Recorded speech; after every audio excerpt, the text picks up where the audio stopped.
Get ready. The DE Talk podcast starts now. Insightful conversations and dialogue helping you put the human factor back in HR. Welcome to the DE Talk podcast. Hello, I'm Dana Deason, DirectEmployers Board President. And today I, along with fellow board members, Chris Likas from EY, Diego Gonzalez from RTX, and Julie O'Hara Harvey from Principal Financial are taking over the DE Talk podcast to share what our experience has been in 2024 while working in our respective compliance and inclusion roles, and just chit-chat over how we are anticipating changes in 2025. Let's dive right in. So I want to give an opportunity for Julie, Chris, and Diego to introduce themselves and talk a little bit about what they do at their companies and then also the industry served by their organizations. So let's start with Julie. Hi, everyone. I'm Julie O'Hara Harvey. I'm with Principal Financial Group, as Dana mentioned. I am the Senior AAEEO Program Manager with Principal, but I've worked in this field for over 28 years, more of the regulatory and the human resource compliance, along with the affirmative action and the equal employment law. I also served in the United States Army for 8 years and participated in the Gulf War, Desert Storm. And so I currently serve as the National Industry Liaison Group, the chair for the National Industry Liaison Group, and also serve on this board as well. I'm super excited about being a partnership with Direct Employers. In these roles, I provide leadership and help to establish supporting standards of excellence when you think of every phase of the equal employment opportunity and also affirmative action and compliance, everything related to human resources, it all ties in together. And as a military veteran, I've had the opportunity to work in numerous facets. The most recent one was with the Hurricane Helene down in Charlotte, North Carolina. And we had to drive up to Asheville where a lot of the families were impacted by that storm. Got there and realized they didn't have any forklift drivers. So I became a forklift driver for the day to help get the foods and supplies to the families in need. And so things like that. So stay involved with this work and also stay on top of that as well. Fun fact about myself, I love to sew and cook. I made masks for the masses during the COVID, of course, and shared those and donated those to different organizations like the medical professionals and educational professionals as well. With that, I also serve as a coach and a track and field coach as well. I'm very busy, but this work that we're doing in this space of diversity and inclusion is very, very, very, very important, and it's important that we continue this work as we move forward in this particular climate that we're in this space. And with that, I'll turn it back over to you, Dana. I'm glad you mentioned the coaching and the fitness piece because it seems like movement is such a big thing for you as well, Julie. And I know we've talked about roller skating and just the importance of moving and staying active. So I think that's so cool. Thank you. And Chris? Thanks, Dana. Yeah, and Julie put me on the spot. She had a fun fact, so now I got to think about a fun fact about me. So I got to... We'll think about that. That wasn't in the script, so there are only fun facts about you, Chris. Oh well, that's a funny statement. I'm Chris Likas. I am the past president of DirectEmployers Board of Directors, and still occupy a spot on the executive team. I work for EY, or short for Ernst & Young. We are one of the big four financial and consulting firms in the industry. So. Large financial consulting business applications type of firm. I lead the Fair Employment Practices Compliance team. And the F is for fair, but I like to say it's for fun, trying to put the fun back in compliance, which is a hard thing to do sometimes, especially these days. So that's a place I lead. I had 12 years in recruiting prior to moving to the compliance space. And so I'm a recovering recruiter these days.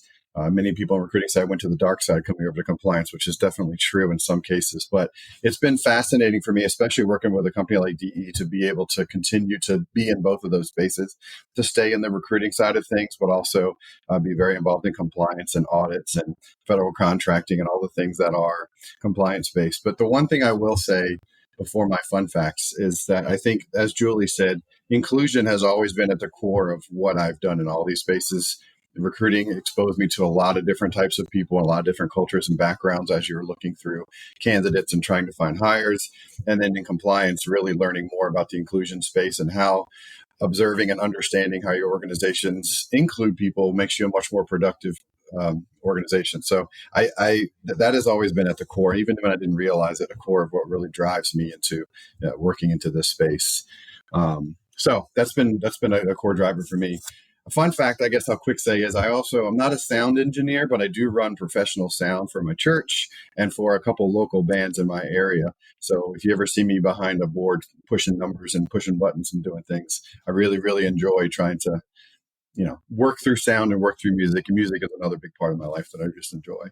And like Julie, I coach my son's baseball team, and I like to try to coach from the sideline on my daughter's volleyball team. So heavily involved in lots of things outside of work that keep me busy. So glad to have time and really looking forward to this conversation here today.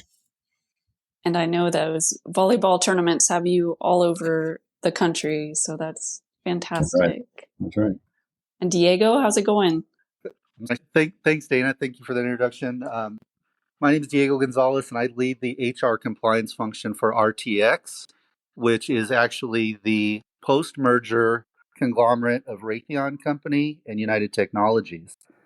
Within my role as the HR compliance lead, I lead the affirmative action program development and analysis for over 300 compliance or affirmative action plans for 125,000 employees across the U.S., as well as some responsibilities for EU pay transparency and pay directive requirements.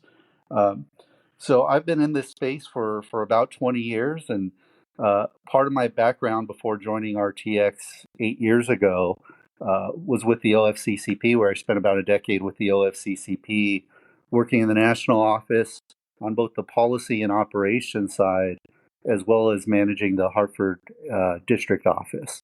And so I, like Chris mentioned, going over to the dark side. Some people from the DOL think, Diego went over to the dark side, going into the federal contracting space. I see a lot of my role as serving as a translator when working with auditors between, what happens in the private sector and explaining how the data works and how we apply fair and equitable principles in our employment practices. One fun fact about me is I live in Las Vegas, and when I'm partnering with our talent group, I like to use probability and statistics using examples from gambling. So it's really helpful in translating some of these, complicated statistical models into fun and more familiar examples of rolling the dice or spinning the roulette wheel. So maybe not quite as fun as Julie and Chris's examples, but that's how I kind of merge my Las Vegas branding along with my professional life. I'm Diego. envisioning recruiters being let loose in Vegas with your numbers there, Diego. That's fun enough, I think. Absolutely. Diego also knows all the best restaurants. So if you're headed to Vegas, reach out to Diego. He has some great suggestions and you won't be disappointed. Absolutely. So I am Dana Deason. I am with JB Hunt. Our vision is to create the most efficient transportation network in North America. So we drive value for you and your business. I am on the compliance team. I oversee our company's functional affirmative action plans. And it's been exciting to live in the world of functional plans, where I've certainly relied on Diego's interpretive service and expertise in that area, as well as everyone on the board and a lot of Direct Employers members. So if you're new to Direct Employers Association or the podcast, Direct Employers Association is an organization that prides itself on turning insights into innovation, and it really takes it up a notch in all areas of the business to make an extraordinary impact for its members. This podcast is one of the ways that they serve members and provide a format for sharing expertise in a convenient method that is accessible and allows for more communication and community through its strategy. So I hope you enjoy the podcast today. I know we're talking about something that is timely. It's acknowledgement of the political landscape shift and its impact on OFCCP compliance. And so I wanted to kind of open it up and see what kind of regulatory changes really impacted your companies in 2024. So what shifts did you see in the year to date? I think it's been a lot in 2024, and I think Julie was going to say something more substantial, so I'll defer to her real quick. I was going to just say, well, coming off the heels of the Supreme Court ruling, we had to really go back and look at all of our diversity programs just to ensure that none of them could come under scrutiny. And if there are things that were there that could come under scrutiny, we were able to look at that and reevaluate those things and repurpose those. We have not, we're not moving away or rolling back our programs in diversity or rolling back to work in diversity, because Principal Financial Group, at the time when it wasn't popular to move in this space and be active in this space, our company was a leader in this space then, and they will be now. Although we are seeing some companies roll back their diversity programs, we're just not thinking about that to do that. But we have looked at this in different ways. And to your point, there's a lot of scrutiny. We still, as an organization, we're here. We want to make sure that we're creating an environment where there's fair and equitable opportunities for everyone.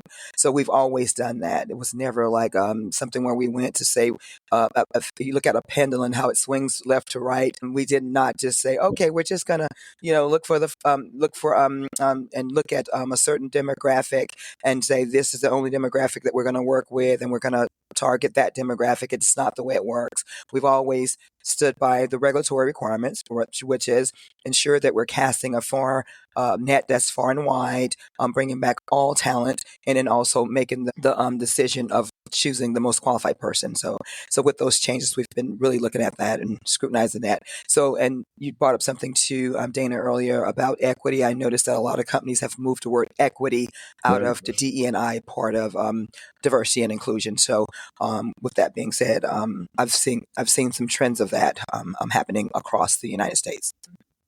Yeah, Julie, that's a good point. I was just going to say, I think my brain right now is thinking a lot to 2025. I think my brain goes to what's coming. What are we going to be anticipating? I know we're going to get to that later in this podcast, but I did start thinking about what changed in 2024, and that equity piece is a big one. I work in the compliance space mostly, and I work closely with our DE&I or D&I partners here at EY, but it is something that we really had to take a hard look at and really focusing in on what is the inclusion space. I think that seems to be where it's moving, and how do you focus on inclusion of all your employees wherever they are in the process was a big kind of shift, maybe culturally or strategically. But for me in the compliance space, I think back to we got the new scheduling letter a little more than a year ago. And right on for me personally, the scheduling letter came out, and within a month, I had my first scheduling letter, which happened to be a CMCE as well. So just for me personally, adjusting to the new scheduling letter and all the pieces that were in that immediately, I remember thinking back, I had meetings set with my HR department, with my recruiting department, with my compensation department to go through what was on the scheduling letter and what we needed to change going forward for audits. And then I didn't even get to the meetings. Like the scheduling letter came before I was even ready to have meetings with my leadership. So quickly adjusting to that and the double compensation pieces to item 19, 2 years, and some of the other really areas around policies and procedures that you have to provide up front. I think that was a big one. So just adjusting to that in audits. And I also got 2 additional audits at that time. So that was a big one. And then pay. There's a lot in the pay space. And we'll talk about this maybe a little bit more later, but there's this concept of pay transparency, which is a broad term that I think gets used for everything. So the pay transparency could be part of your AAP and part of your audit around your internal comp analysis. It could also be things like we saw a lot of companies having to now post or list or whatever you want to call it, put the compensation, the market ranges on their jobs in a lot of different states. We had Illinois and Chicago states comp reporting functions that we had to work through. So I think this concept of pay transparency becomes this big, large, even internally in my firm, they would say, well, we have this pay transparency thing in Illinois. We have this pay transparency thing in New York, but they're different things. Sometimes it's reporting compensation information. Sometimes it's posting your compensation values or your market ranges on jobs. So that was a big one we had to adjust to on the compensation side, at least for me in the space that we did in the past year. And Chris, you mentioned the CMCE, which for anyone listening who's not familiar, that's the Corporate Management Compliance Evaluation. Mm-hmm. Can you talk a little bit about why that's different? Yeah, it's always so that's not new. The scheduling letter, I should say, it's CMCE, Corporate Managing compliance evaluation. It's always been there, but it's different than a regular audit. So if you're functionally arranged or your stat or your location arranged for your AAPs, you'd get it by function or you'd get it by your establishment or location. For a CMCE, it's like a corporate headquarters one. So when they go into it, it still may be a location. In our case, it's still a location, but they're looking at your corporate structure and they're still using the same data. So I will say the data pieces are the same. It's still providing all the different itemization information. It's all the organizational levels, the compensation, the recruiting. It's all those are the same, but they go through a lens where they're looking at your corporate structure versus that place at a specific location. So there's a lot more around your global policies and practices. I think the sense is in that one is they have a corporate management review. It's primarily your leadership location. So the thinking decisions made by you at your corporate headquarters are flowing throughout your organization. You make decisions around hiring that flow throughout. So they're really, and Diego can correct me on this because he's got a lot more experience in this area. But from my perception, you have to go into it thinking about their auditing your organizational structures, not just that one location. Diego, did I get that right? You probably have a lot more experience there than I do. You did, yeah, Chris. I think that's exact, and I think it's the ability to expand the scope of those audits, which is always very challenging, and contractors have to be mindful of. Mm-hmm. Yeah, I'd like to add something to that too, Chris. Wipe off my sweat because I thought I got it wrong.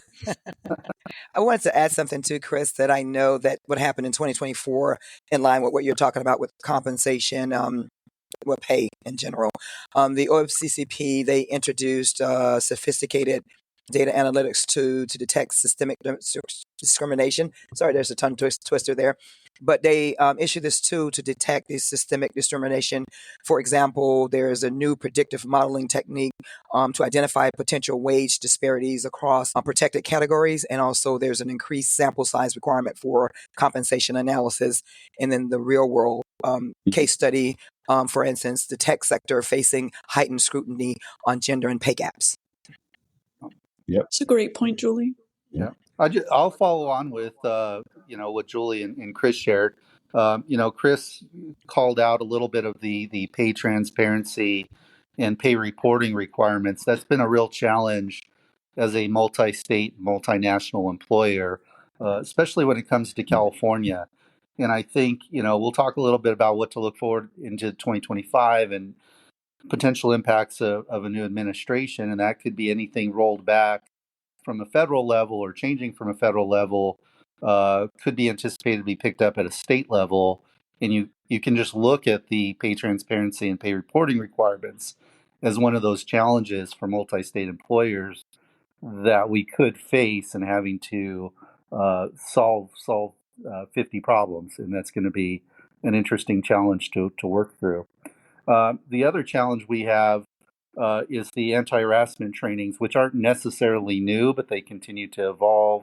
So state level requirements, how do you track and assign all of those, given the systems that employers are using to ensure you're compliant with your anti-harassment and notification requirements.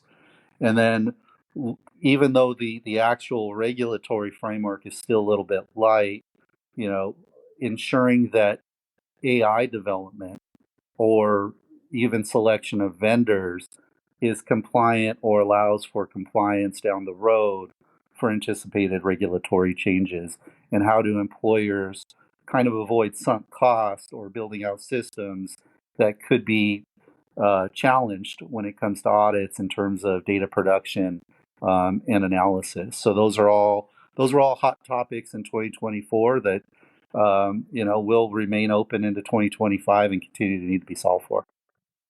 We have a very similar list, Diego. The state laws, which are likely to continue, but it is the policy requirements and the training requirements and just the little shifts in those that if you're not watching, you may miss. So having a strong partnership, if you do have a third-party provider, just making sure they're able to help you with those transitions when they happen, bringing awareness to that. I know that's something in the DE Connect community. Mm-hmm. We kind of talk about when there are changes, just making sure everyone's aware of those as they come up. And then the state laws with Colorado, I know we're watching some of the pay transparency laws that came out in Colorado and New Jersey, but then also the AI, to your point, Diego, that's coming next year and in 2026, just looking at that, making sure we are prepared and aware. And that's something that we have invested a lot of time in. I know we've partnered with an IO psychologist out of Purdue just to help us look at things. We haven't rolled anything out in the hiring process yet,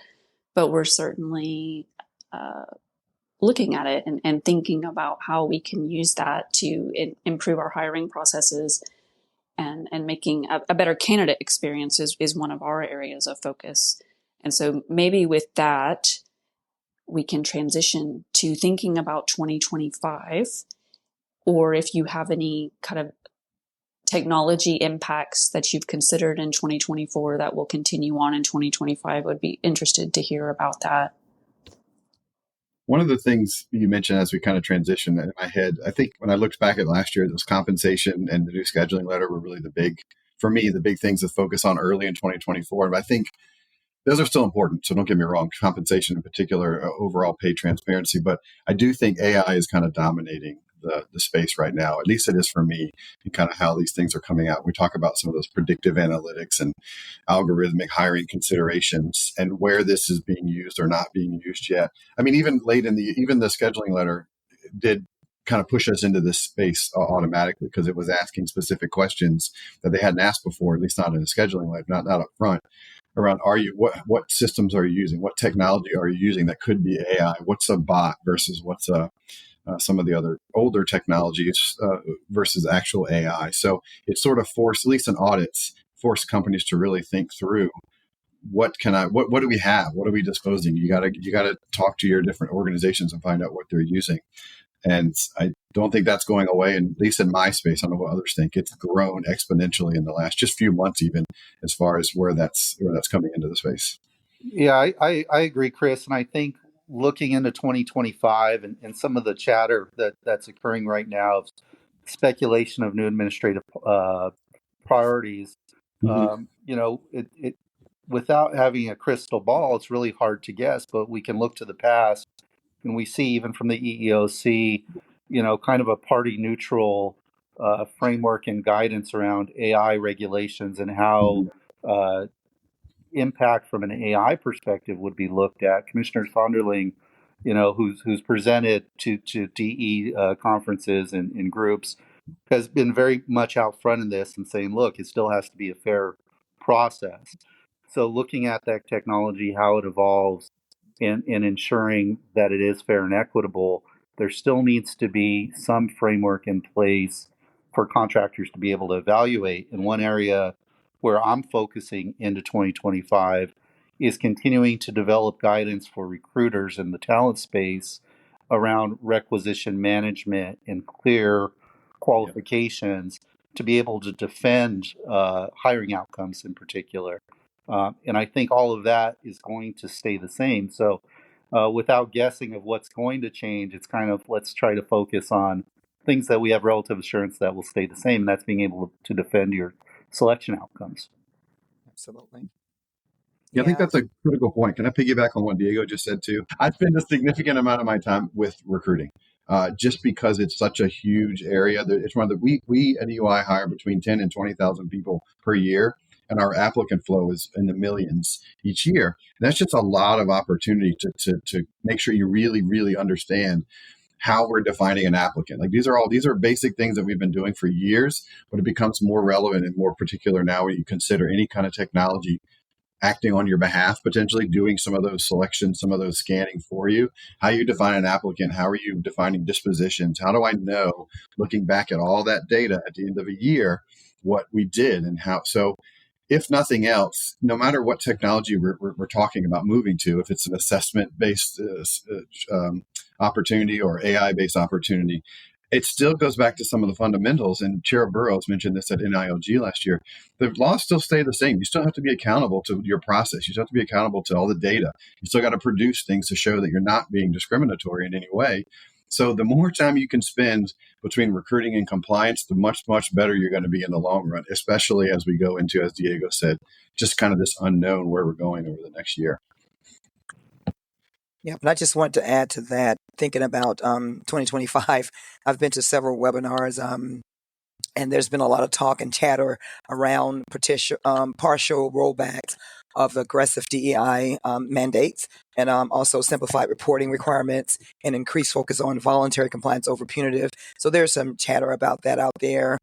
Enforcement wise, the trend that is forecasted that I've been hearing is that there's going to possibly be a shift from mandatory quotas to demonstrated good faith efforts, or more collaborative audit approaches, and more emphasis on corrective action plans over financial penalties. So are your companies doing anything differently in light of that? And it is, funny probably isn't the right word, but fundamentals is what kept coming to my mind. Yeah, hilarious.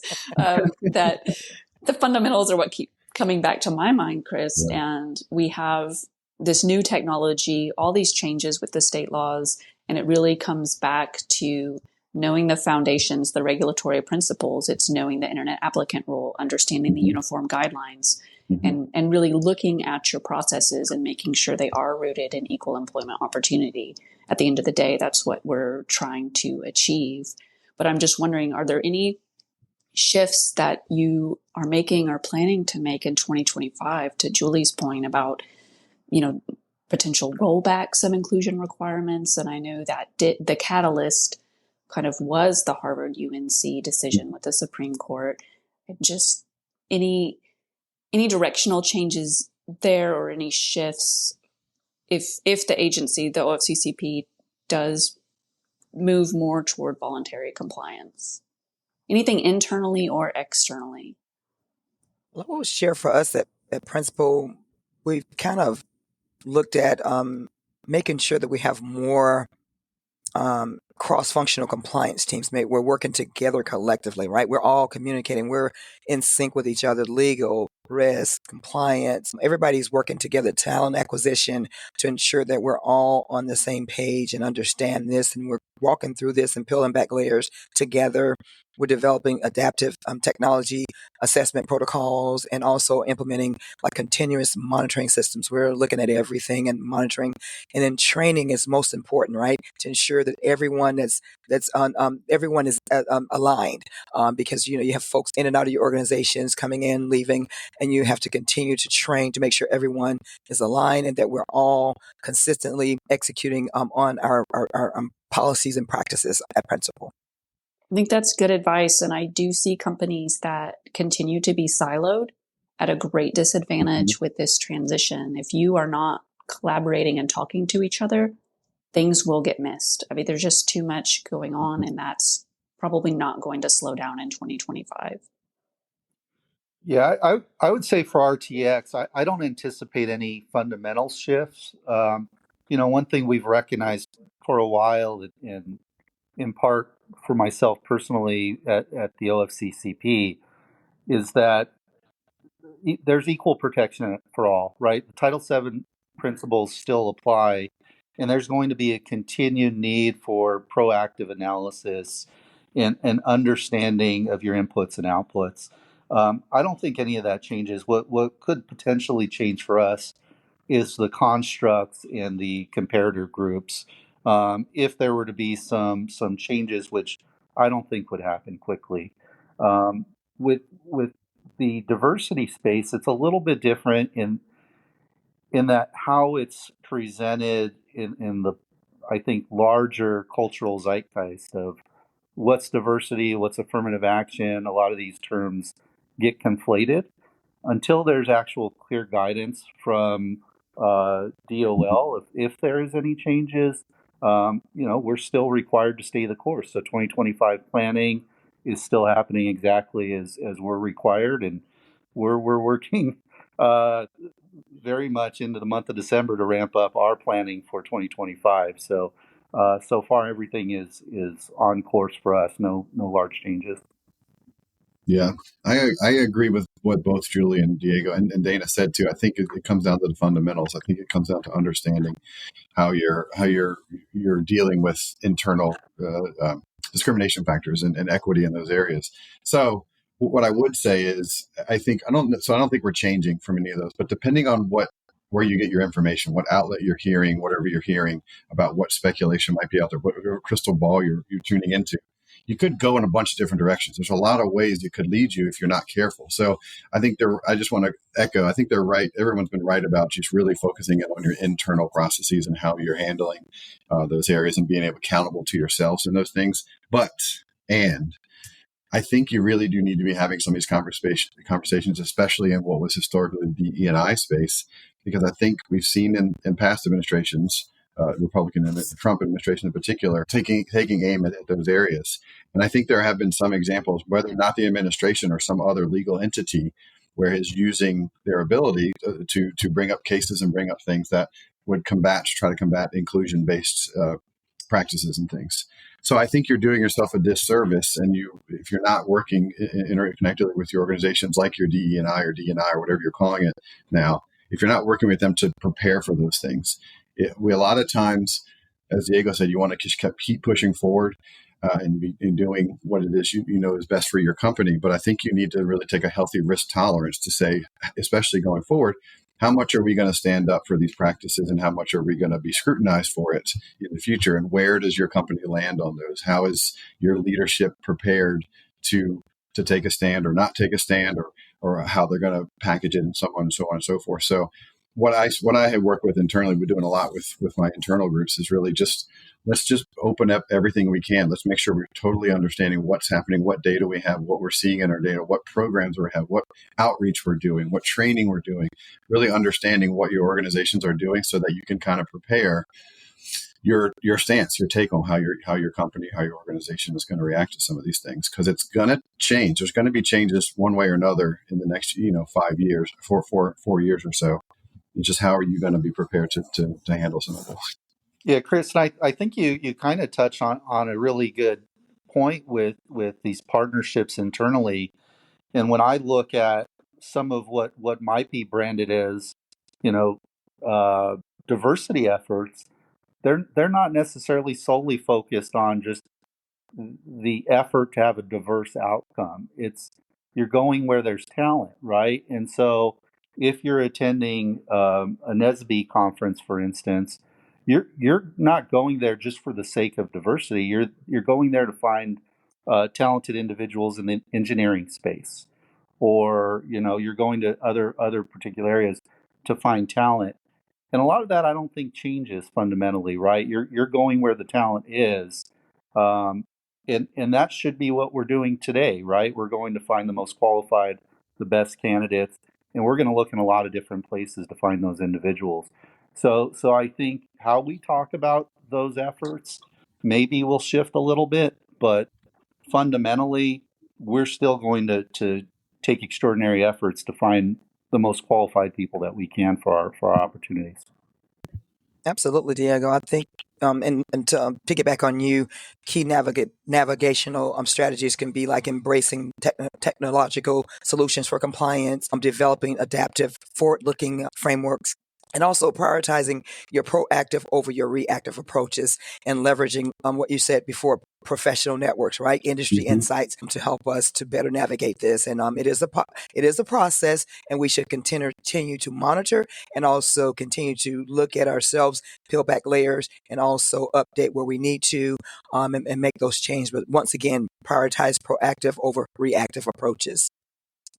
I think we could probably do a full podcast just on the professional networks, but I am curious, high level, when you have a question or are trying to expand or build your network, what are your go-to organizations? Are you involved in ILGs? Julie, I know you kind of mentioned your relationship with the National Industry Liaison Group, the NILG. Can you all just kind of briefly share who you lean on? Well, DirectEmployers is probably my first stop, Dana. Yeah. and part of that is it's a diverse from an industry perspective. I didn't raise it in my introduction, but RTX is aerospace and defense, but certainly having partners in the financial sector, the consulting sector, or other manufacturers, healthcare, right? It's such a broad network. And when we're having conversations on which talent acquisition system are you using, it's really good to connect with the DE folks. I know that's kind of just putting DE out front. But certainly the NILGs are a powerful network. I also take advantage of going to some of the conferences that other parts of the business are, so a little broader than compliance focused audiences. It's going to other events like Out and Equal or Disability In, where you're getting some different perspectives of perceptions of compliance, fairness. Those conferences, while not specifically focused on compliance, is really for me like a voice of the customer, and also hearing that for other employers and their perspectives. So I kind of look at it through both the traditional, what's the compliance networking, but also the customer side of the compliance efforts to get their perspectives. I agree with Diego. Yeah, you mentioned one. I serve as the chair for the National Industry Liaison Group. That's what the NILG stands for. But I also love the direct employers perspectives. So there are different perspectives in CWC as well, that Center Workforce for Compliance. Also, because there are different perspectives, and sometimes I say this: some views are more Republican, and some are Democratic, and some are more independent. So getting those different perspectives help you, because your organizations are made up of these different perspectives as well. So you want to have different perspectives so you can take that back to your organization and help them understand how to understand what is happening and how to navigate in the climate that we're in. So wait, Julie, you're saying diverse perspectives are good? Yeah, they are.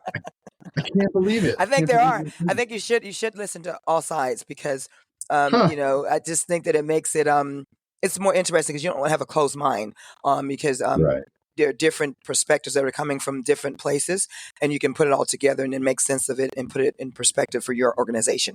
Our organization, some companies are conservative, some are not so conservative, Sure. but it's just good to understand those different dynamics that are happening out there while you're gathering this data and information. Yeah, I echo everything you guys have already. I don't necessarily have anything new to add. I think NILG, anywhere you can find organizations like NILG, like DE, like you mentioned CWC, IWE, there's a number of organizations out there. The biggest advantage is not necessarily it's an advantage to go to their conferences, an advantage to go to their trainings. Of course, you get good information. They have leaders who are speaking good things.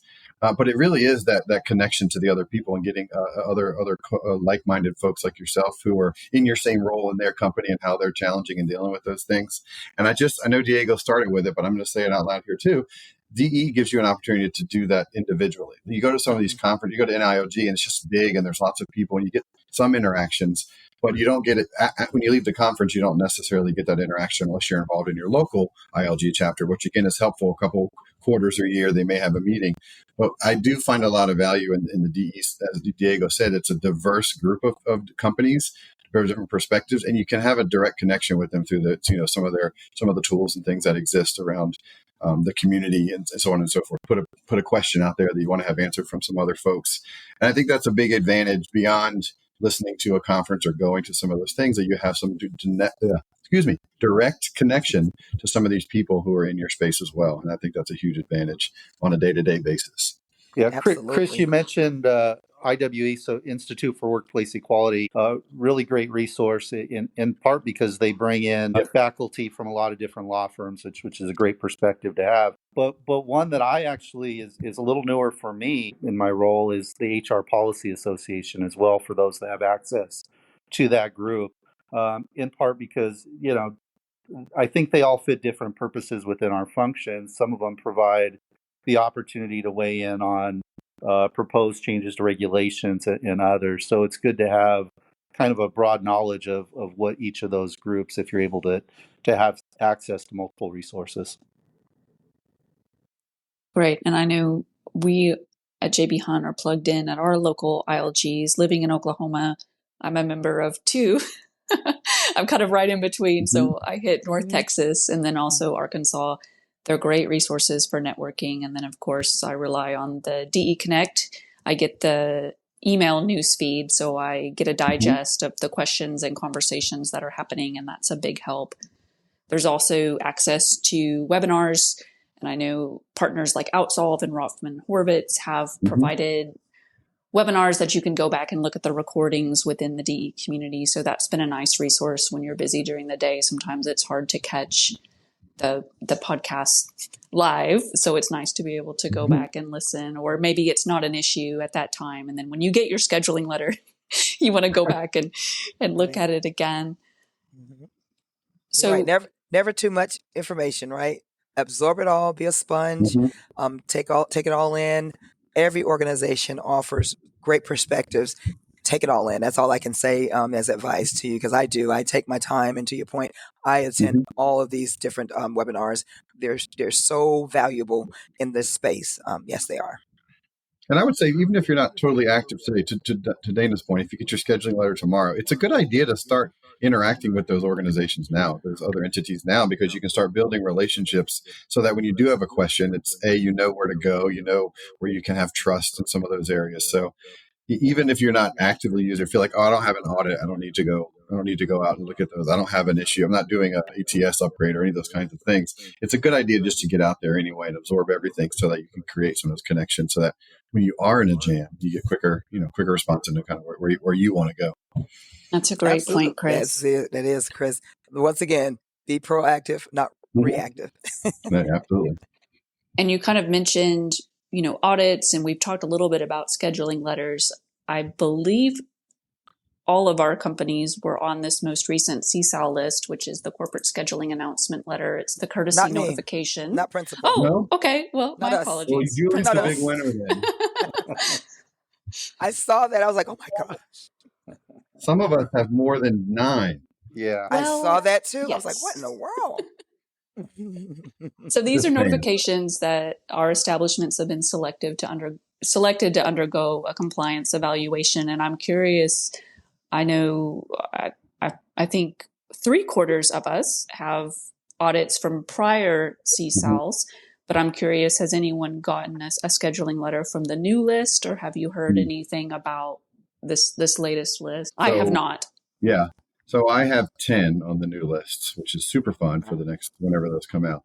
I have 3 open right now. I would just quick say, I don't know if it's personal in data, but I've always had a lot of audits from the OFCCP in every role I've had. The company prior to EY and a company now, I've always had significant amounts of audits going on.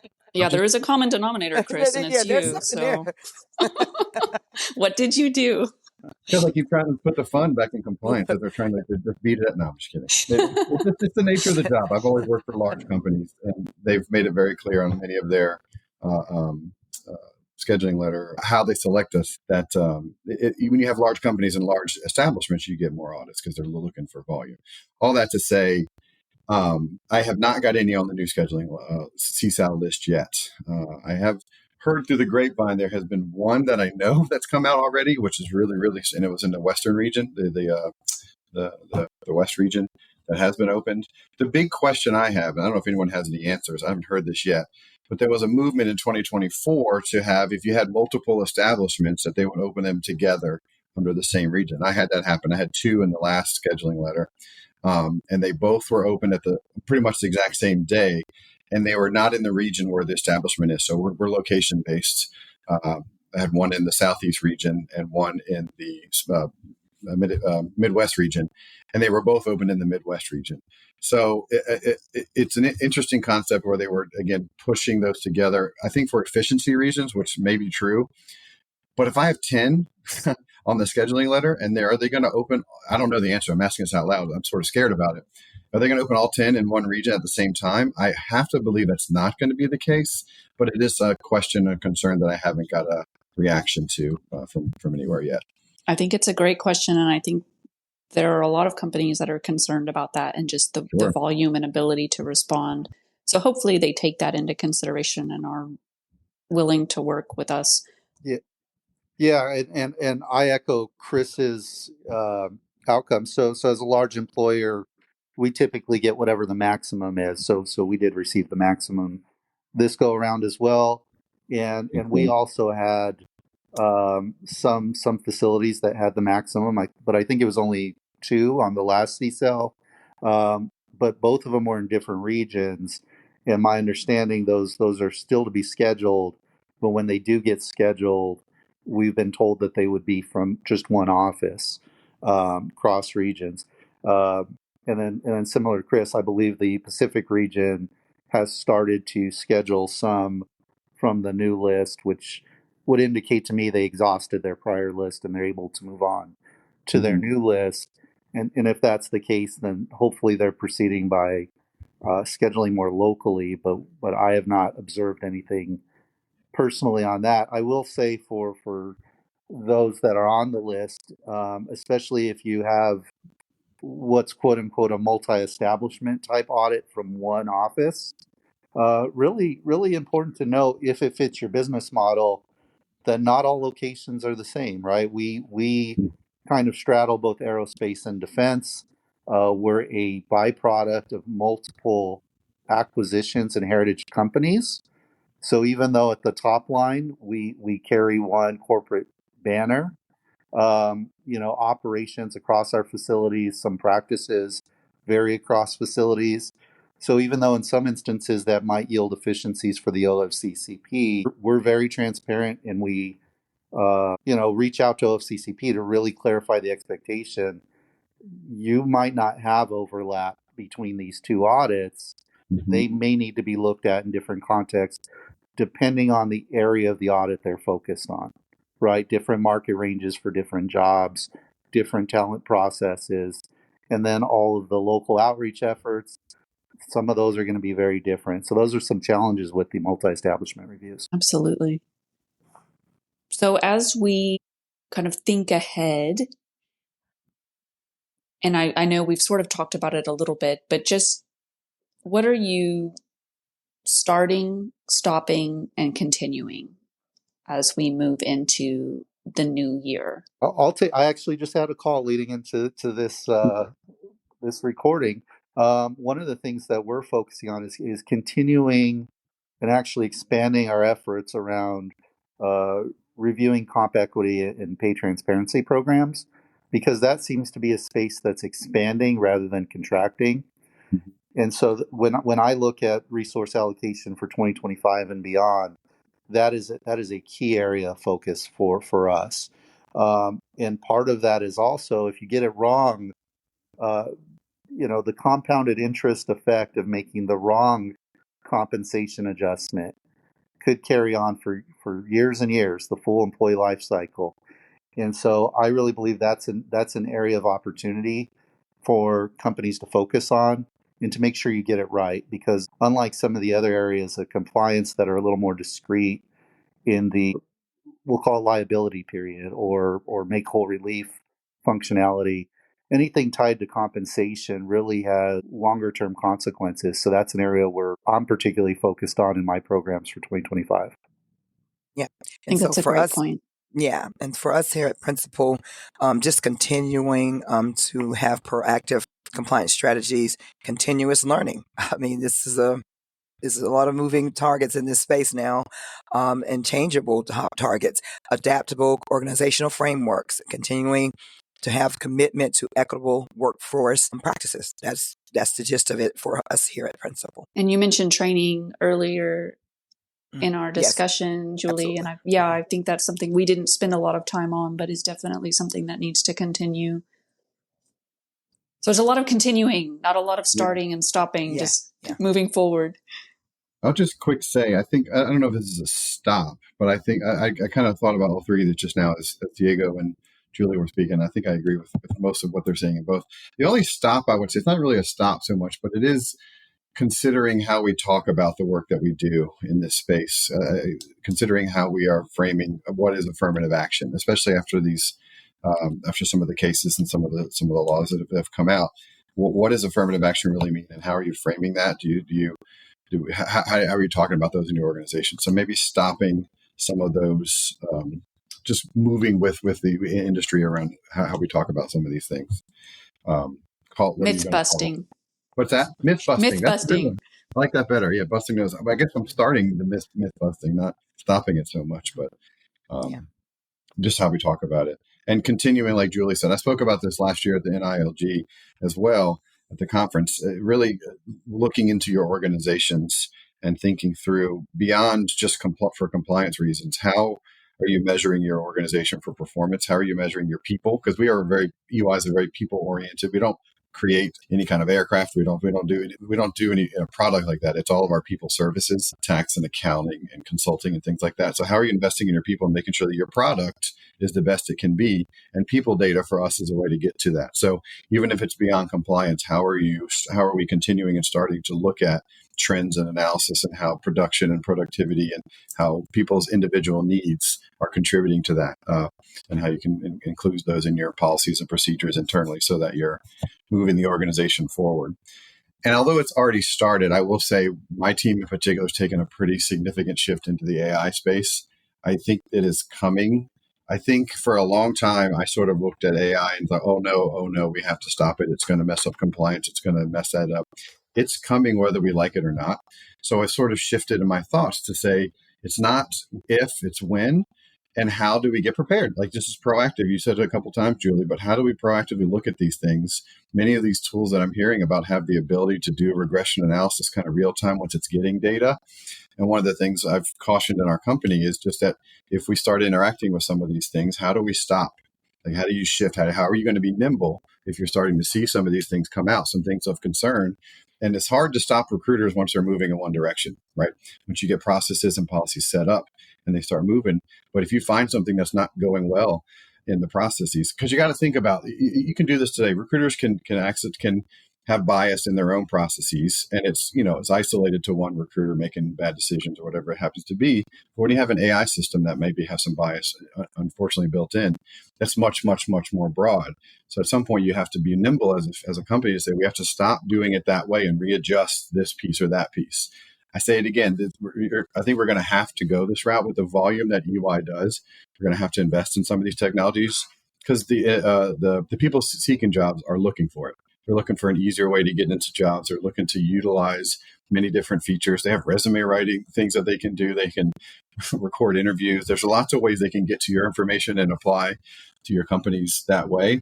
So if you're not ready for it, we had a whole call recently because we do a lot of virtual interviews. And there's I think students coming out of college are using things like OWL software, which can transcribe the whole interview, right? So now you've got, if your system allows it, or if you're not aware, you've got a whole transcription of the interview, what the hiring manager said, what the recruiter said, what the candidate said. And there's a document out there now that exists of all those things. So thinking through, these things are coming one way or another, and you really have to invest in what it's going to mean to your company and how you're going to react to it in a compliance realm. It's interesting, Chris, how you frame that it's coming. No, it's here. It's here. It's not coming. It's here. I want to share that. Because what we've done exercise at our company, believe it or not, your vendors are already having some of the AI processes that they're using, Yep. and you don't know that. So we had to go check that and have our vendors to attest to what they're using and share the type of AI products that they're using so that we can make sure that we're aware of those and we can look into those to make sure there are no discriminatory practices that are present within their systems or their practices. So AI is here. It's been here, but it's here, and it's gonna. And to your point, you're gonna have to get on board. It's some great advantageous things that come with AI, and I think that we just gotta monitor it. Once again, monitor it to ensure that it's fair and equitable across the board. Yeah. I will say, Dana, so not so much on 2025, but over the last few years, one stop and start that I've implemented is to take the compliance mindset and to stop thinking about things in the rear view, right? Because a lot of compliance is looking at past data and outcomes, and to start leaning in, right? And so one of the things, and as an unofficial ambassador of the city of Las Vegas and our conferences, the HR technology conferences, if you have an opportunity, I think there's 2 HR tech conferences annually. Really eye-opening. If you want to lean in to see what's coming, that's the place you need to be, because you see the products that are being pitched to your talent partners, to your total rewards partners, to your offboarding partners. All that technology that they use is there, and these things like AI are part of the product pitch, or even like use cases like Chris just shared. A lot of those are in the plenary session. So I think the start, and what I encourage all my partners to do is lean in, look at what's coming down the pike, so you're best prepared for it. That's a great suggestion, Diego. And having been to the HR Tech conference in Las Vegas in September, it really does give you good insight into what's here, what's coming, what your HR people, teams, talent acquisition teams are thinking about. I think that's great advice. And I think it fits with the theme that we've had during our discussion, which is be proactive. Mm-hmm. Be proactive with the networks that you're developing internally and externally, being proactive with what's likely to come. We're going to see a continuation of state laws and the evolution of state regulations, as well as a transition within the federal space on what regulations are coming. So just be proactive, ask questions, build your network. I think that's kind of been the theme of our discussion here today. And with so much change on the horizon, 2025 is not going to be boring. Dare I say it will be interesting. So I want to give you all just a shout out for joining me today. And I've known you for several years, respect your knowledge and expertise when it comes to compliance. And I know each of our companies kind of have a unique role within this space and a unique approach. You provided solid guidance for our listeners. I hope our listeners have taken at least one thing away from this discussion. I also know we could spend a lot more time on each of these topics. So if our listeners do want to connect with you, what's the best way to get in touch? For me, please reach out on LinkedIn, Diego Gonzalez RTX. I'll come right up. And also, if there's a way, and I'm not sure through the if our contact's available through DE, through the website. You should be in the member community. Yes, that's a good point. You can search. If you're a member of Direct Employers, you can search within the DE community. Yeah, I'll echo. I think LinkedIn is a great one. I'm on there. Via that. I think you've seen this is for members of the Direct Employers Board, right? But I think if you go to that DE member community, you can get access to other board members as well and other people there as well. So I think we offer a lot here, and I know most of us would be willing to have you reach out to us directly, but there's others as well if you have different questions, just in a different way. So feel free to do via LinkedIn or any other way, but there's more out there than just the four of us is what I'm trying to say. Yeah, and I think we do a good job of keeping the board of directors for Direct Employers Association diverse. To your point, Chris, we do have kind of a wide range of recruiting, talent acquisition, compliance, and then also inclusion practitioners who live in this space, who deal with the things you're going through every day. So I do think that's a great resource beyond just the four of us. Right. Absolutely. And I'm Julie O'Hara Harvey. I can be reached on LinkedIn as well. And that's O''HARA-HARVEY. And I'll join the LinkedIn bandwagon. I'm out there, and you can certainly reach out to me. I would love to hear from you. And unless there's any final thoughts, I think that's a wrap. Yeah. Thanks so much for leading us, Dana. Thank you. Thank you for tuning in for another episode of the DE Talk podcast. Stay connected with Direct Employers on Facebook, Twitter, and LinkedIn, or subscribe to receive updates straight to your inbox by visiting directemployers.org/subscribe, where you'll receive notifications of new episodes, webinars, events, and more.